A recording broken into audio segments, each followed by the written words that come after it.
दोस्तों, अगर आप संजू सैमसन को सिर्फ एक बेहतरीन खिलाड़ी ही नहीं बल्कि एक सच्चा इंसान भी मानते हैं तो इस वीडियो को लाइक करना बिल्कुल मत भूलिएगा। जी हां दोस्तों, अहमदाबाद के ऐतिहासिक नरेंद्र मोदी क्रिकेट स्टेडियम में खेले गए 5वें और निर्णायक T20 मुकाबले में टीम इंडिया ने साउथ अफ्रीका को 3-1 से हराकर सीरीज अपने नाम कर ली है। यह जीत सिर्फ एक ट्रॉफी नहीं थी बल्कि टीम इंडिया के जज्बे, आत्मविश्वास और नए नेतृत्व की पहचान थी। इस ऐतिहासिक जीत में अगर किसी खिलाड़ी की भूमिका सबसे ज्यादा अहम रही तो वह थे संजू सैमसन। संजू ने इस मुकाबले में आक्रामक अंदाज में पारी की शुरुआत की और अपनी बेखौफ बल्लेबाजी से साउथ अफ्रीकी गेंदबाजों पर शुरुआत से ही दबाव बना दिया। उनके शॉट्स में आत्मविश्वास साफ झलक रहा था और उसी तेज शुरुआत की बदौलत भारत एक बड़े स्कोर की ओर बढ़ पाया। लेकिन असली भावुक पल तो मैच खत्म होने के बाद देखने को मिला। जब Sanju Samson post match interview के लिए आए तो वह खुद को संभाल नहीं पाए और कैमरे के सामने फूट फूट कर रो पड़े। उनकी आंखों से बहते आंसू सिर्फ जीत के नहीं थे बल्कि संघर्ष, धैर्य और लंबे इंतजार की कहानी बयां कर रहे थे। इसी दौरान संजू ने कप्तान सूर्या कुमार यादव और कोच गौतम गंभीर को लेकर कुछ ऐसे चौंकाने वाले खुलासे कर दिए जिन्हें सुनकर पूरा क्रिकेट जगत हैरान रह गया। तो दोस्तों, मैच के बाद संजू सैमसन ने क्या कहा? सूर्या कुमार यादव और गौतम गंभीर को लेकर उन्होंने ऐसा क्या बताया जिसने हर किसी को भावुक कर दिया? इन सभी सवालों के जवाब आपको इस वीडियो में मिलने वाले हैं, इसलिए वीडियो को अंत तक जरूर देखिए। और अगर आप दिल से टीम इंडिया को सपोर्ट करते हैं तो लाइक और शेयर करना बिल्कुल ना भूलें। दोस्तों, अहमदाबाद के नरेंद्र मोदी क्रिकेट स्टेडियम में खेले गए T20 सीरीज के आखिरी और निर्णायक मुकाबले में साउथ अफ्रीका ने टॉस जीतकर भारत को पहले बल्लेबाजी का न्योता दिया। जैसे ही अभिषेक शर्मा और संजू सैमसन ओपनिंग के लिए मैदान पर उतरे, साफ दिख गया कि दोनों किसी भी कीमत पर अफ्रीकी गेंदबाजों को मैच में टिकने नहीं देना चाहते।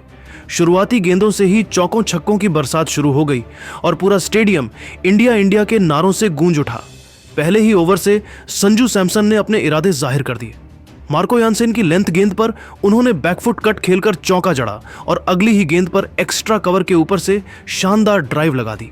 दूसरी ओर अभिषेक शर्मा ने भी लुंगी एनगिडी की गेंद पर कलाई का बेहतरीन इस्तेमाल करते हुए स्क्वायर लेग पर चौका जड़ा और फिर लॉन्ग ऑन ऑफ के ऊपर से ऊंचा लेकिन नियंत्रित शॉट खेलकर दर्शकों को झूमने पर मजबूर कर दिया। पावर प्ले की शुरुआत में ही भारत का रन रेट 10 के पार पहुंच चुका था और अफ्रीकी गेंदबाज लगातार लाइन लेंथ बदलते नजर आ रहे थे। 4 ओवर के भीतर स्कोर 40 के पार चला गया। 5वें ओवर में संजू और अभिषेक ने यानसेन की जमकर खबर ली और 3 चौके लगाकर ओवर से 15 रन बटोर लिए। अगले ओवर में अभिषेक ने कॉर्बिन बॉश की गेंद पर सामने की ओर करारा छक्का जड़ा, लेकिन अगली ही गेंद पर बाउंसर पर पुल करने की कोशिश में वह विकेट के पीछे क्विंटन डी कॉक को कैच दे बैठे। अभिषेक 21 गेंदों में 34 रन बनाकर आउट हुए, लेकिन तेज शुरुआत कर अपना काम कर चुके थे। इसके बाद क्रीज पर आए तिलक वर्मा ने आते ही कदमों का इस्तेमाल किया और पहली गेंद पर चौका जड़ दिया। पावर प्ले खत्म होने तक भारत एक विकेट पर SDDD 68 रन बना चुका था। 8वें ओवर में संजू सैमसन ने जॉर्ज लिंडे की गेंद पर कवर के ऊपर से छक्का जड़कर रणगति बनाए रखी, लेकिन अगले ओवर में वही लिंडे की पहली गेंद पर कट खेलने की कोशिश में संजू बोल्ड हो गए। संजू ने 22 गेंदों में 37 रनों की तूफानी पारी खेली। 10 ओवर के बाद भारत का स्कोर 2 विकेट पर 101 रन था। कप्तान सूर्या कुमार यादव से उम्मीदें थीं, लेकिन 13वें ओवर में वह कॉर्बिन बॉश की गेंद पर डेविड मिलर को कैच थमा बैठे। इसके बाद मैदान पर उतरे हार्दिक पांड्या और आते ही मैच का रुख बदल दिया। जिस तरह की गेंद पर सूर्या आउट हुए थे, उसी गेंद पर हार्दिक ने गगनचुंबी छक्का जड़ा जो सीधे कैमरामैन के कंधे पर जाकर लगी। 14वें ओवर में हार्दिक और तिलक ने जॉर्ज लिंडे को पूरी तरह निशाने पर लिया। ओवर में छक्के चौकों की बरसात हुई और कुल 27 रन आए। 15वें ओवर में तिलक वर्मा ने चौका लगाकर अपना अर्धशतक पूरा किया। वहीं 17वें ओवर में हार्दिक पांड्या ने छक्का जड़कर अपना अर्धशतक पूरा किया। आखिरी ओवरों में दोनों ने तेजी से रन बटोरे और भारत ने 20 ओवर में 3 विकेट के नुकसान पर 231 रन बनाए। हार्दिक ने 25 गेंदों में 63 रन और तिलक वर्मा ने 42 गेंदों में 73 रन की शानदार पारी खेली। 232 रन के लक्ष्य का पीछा करने उतरी साउथ अफ्रीका की शुरुआत तेज रही। क्विंटन डी कॉक ने आक्रामक अंदाज में बल्लेबाजी करते हुए 35 गेंदों में 65 रन बनाए, लेकिन जसप्रीत बुमराह की यॉर्कर पर कैच एंड बोल्ड हो गए। इसके बाद वरुण चक्रवर्ती ने अपनी मिस्ट्री स्पिन से मैच पलट दिया। उन्होंने 4 अहम विकेट झटके और साउथ अफ्रीकी मिडिल ऑर्डर पूरी तरह लड़खड़ा गया।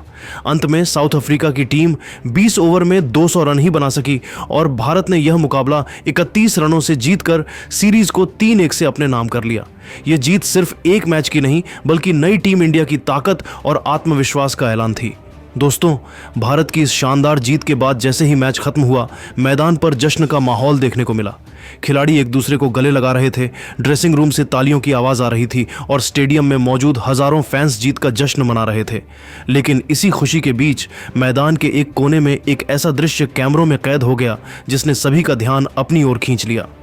वहां संजू सैमसन और टीम के हेड कोच गौतम गंभीर आपस में बातचीत करते हुए दिखाई दिए। पहली नजर में यह एक सामान्य चर्चा लग रही थी, लेकिन उनके हाव भाव और चेहरे के भाव बता रहे थे कि बातचीत कुछ गंभीर मुद्दे पर हो रही है। संजू के चेहरे पर भावनाओं का उतार चढ़ाव साफ दिख रहा था। वहीं गंभीर पूरी तरह शांत लेकिन सख्त अंदाज में बात कर रहे थे। यह पल ज्यादा देर का नहीं था, लेकिन इतना जरूर था कि सोशल मीडिया पर इसे लेकर चर्चाएं शुरू हो गईं। इसके कुछ देर बाद पोस्ट मैच प्रेजेंटेशन खत्म हुआ और फिर ब्रॉडकास्टर ने संजू सैमसन को इंटरव्यू के लिए बुलाया। कैमरा ऑन होते ही संजू सामान्य दिखने की कोशिश कर रहे थे, लेकिन उनकी आंखों में भरे जज्बात साफ नजर आ रहे थे। सवाल जैसे ही भारत की जीत और उनकी भूमिका को लेकर पूछा गया, संजू ने गहरी सांस ली और कहा, जब मैं इंडिया की जर्सी पहनता हूं ना, तो अंदर से ऐसा लगता है कि सब कुछ झोंक दूं, हर बॉल पर, हर रन के लिए।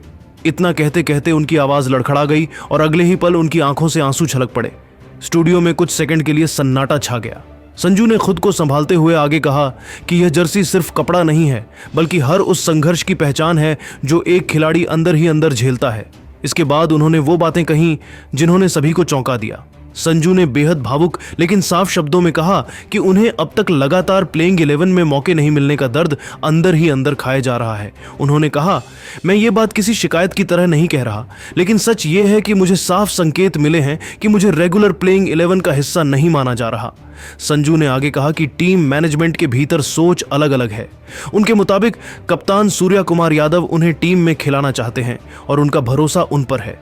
संजू ने कहा, सूर्या भाई ने हमेशा मुझे सपोर्ट किया है, वो चाहते हैं कि मैं खेलूं और अपना नेचुरल गेम दिखाऊं। लेकिन इसके साथ ही संजू ने यह भी जोड़ा कि कोचिंग स्टाफ की सोच थोड़ी अलग है। उन्होंने भावुक स्वर में कहा, मुझे ऐसा महसूस कराया गया है कि ओपनिंग के लिए पहली पसंद शुभमन गिल हैं और वही आगे भी ओपन करेंगे। यहीं पर संजू की आवाज फिर भर्रा गई। उन्होंने कहा कि यही संकेत उन्हें भविष्य को लेकर भी परेशान करता है, खासकर वर्ल्ड कप को लेकर। संजू ने कहा, मैं झूठ नहीं बोलूंगा, वर्ल्ड कप टीम में मेरी जगह पक्की नहीं लगती। जो संकेत मुझे मिल रहे हैं उससे लगता है कि गिल ही ओपनिंग के लिए तय माने जा रहे हैं। यह कहते वक्त संजू का दर्द साफ झलक रहा था। वह यह भी कहते हैं कि उन्होंने हमेशा टीम की जरूरत के हिसाब से खुद को ढालने की कोशिश की, चाहे ऊपर बल्लेबाजी मिले या नीचे, विकेट कीपिंग हो या सिर्फ बल्लेबाजी। इंटरव्यू के इस हिस्से के बाद संजू पूरी तरह भावुक हो चुके थे। उन्होंने कहा कि वह किसी से नाराज नहीं है, लेकिन एक खिलाड़ी होने के नाते उन्हें भी अपने करियर को लेकर सवाल उठाने का हक है। उन्होंने कहा, मैं सिर्फ मौके चाहता हूं ताकि खुद को साबित कर सकूं। अगर मौका मिलेगा और मैं फेल हुआ तो सवाल उठाइए, लेकिन बिना मौके के सब तय हो जाना मुश्किल होता है। इस इंटरव्यू के खत्म होते ही सोशल मीडिया पर मानो भूचाल आ गया।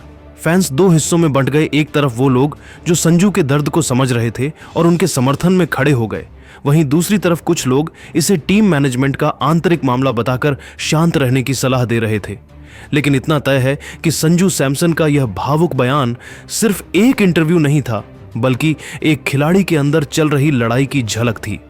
भारत की जीत के जश्न के बीच यह पल याद दिला गया कि मैदान के बाहर भी खिलाड़ियों की अपनी जंग चलती रहती है। दोस्तों, आपको क्या लगता, भारत T20 वर्ल्ड कप 2026 का किताब अपने नाम कर पाएगा? अपनी राय नीचे कमेंट करके जरूर बताइएगा और अभी सब्सक्राइब कीजिए हमारे YouTube चैनल को। धन्यवाद।